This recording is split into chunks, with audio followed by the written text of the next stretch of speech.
तो आज की कविता है मन करता है।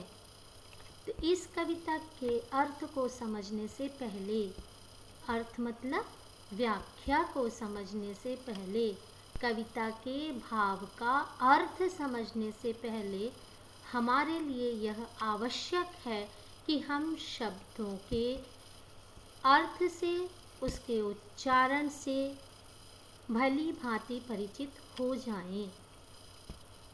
तो कविता में जो शब्द का प्रयोग हुआ है, मैं सबसे पहले उनके पर्यायवाची शब्दों से आप सबको परिचित कराती हूँ।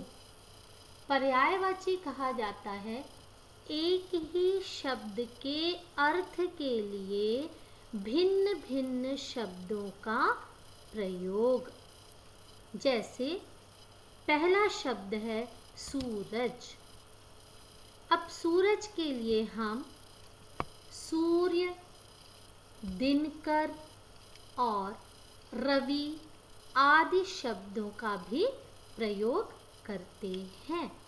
तो एक शब्द है सूरज और उसके लिए हम जिन जिन शब्दों का प्रयोग करते हैं वह कहलाता है पर्यायवाची। जैसे फिर से दोहराती हूँ, सूरज, सूरज का पर्यायवाची है सूर्य, दिनकर, रवि। ध्यान से देखिएगा, रवि लिखने के समय व में छोटी ई की मात्रा लगाई गई है।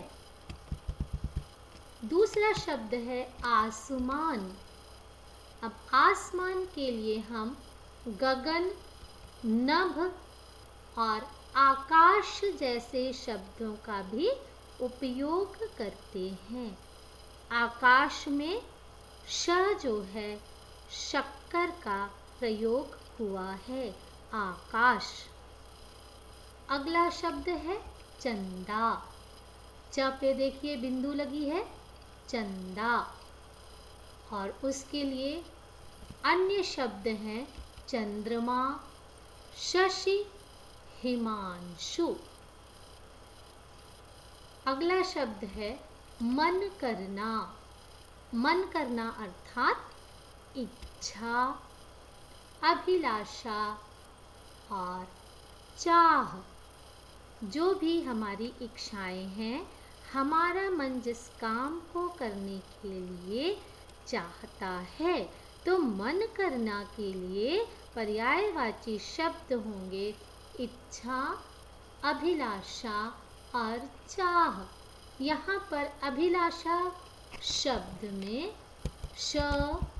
षटकोण का प्रयोग हुआ है, अभिलाषा। अगला शब्द है बोल। बोल मतलब जो हम बोलते हैं, मुंह से जो शब्द हम निकालते हैं या जो हम एक दूसरे से कहते हैं। तो बोल के लिए हम अन्य कौन कौन से शब्दों का प्रयोग कर सकते हैं? वाणी, बातचीत, विचार कहना। अगला शब्द है पापा। पापा के लिए प्रयोग में आने वाले शब्द हैं पिताजी, बाबूजी या फिर बाप। ध्यान देंगे, पिताजी लिखने के समय प में छोटी ई की मात्रा और ज में बड़ी ई की मात्रा लगाई गई है, पिताजी। बाबूजी, ब में आ की मात्रा, दूसरे ब में बड़ू ऊ की मात्रा और ज में बड़ी ई की मात्रा, बाबूजी। पिताजी, बाबूजी, बाप। अगला शब्द है धौंस। धौंस का एक साधारण अर्थ होता है किसी पर अधिकार करना। तो इसके अन्य अर्थ होते हैं डांटना, गुस्सा और क्रोध। तो स्पष्ट होता है धौंस के पर्यायवाची हैं डांटना, गुस्सा और क्रोध। हमारा अगला शब्द है अकड़। अकड़ अर्थात गर्व, अधिकार जताना और घमंड करना। ध्यान से देखोगे गर्व व पर रारेफ लगा है, गर्व। तो अकड़ का पर्यायवाची गर्व, अधिकार जताना और घमंड करना। अंत में यह ध्यान देने योग्य है, कविता अगर किसी पुरुष ने लिखा है, अगर आदमी ने लिखा है तो हम उसे कवि कहते हैं, व में छोटी ई की मात्रा।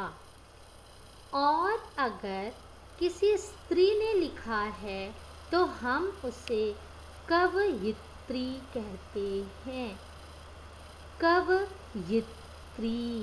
य में छोटी ई की मात्रा और त्र में बड़ी ई की मात्रा। तो यह अब स्पष्ट हो जाता है कि अगर कविता को पुरुष ने लिखा है तो हम उसके लिए कवि शब्द का प्रयोग करेंगे, और अगर किसी स्त्री ने लिखा है, महिला ने लिखा है, तो हम उसके लिए कवयित्री शब्द का प्रयोग करेंगे। तो इस तरह मन करता है कविता के पर्यायवाची शब्दों से आप सब परिचित हो गए।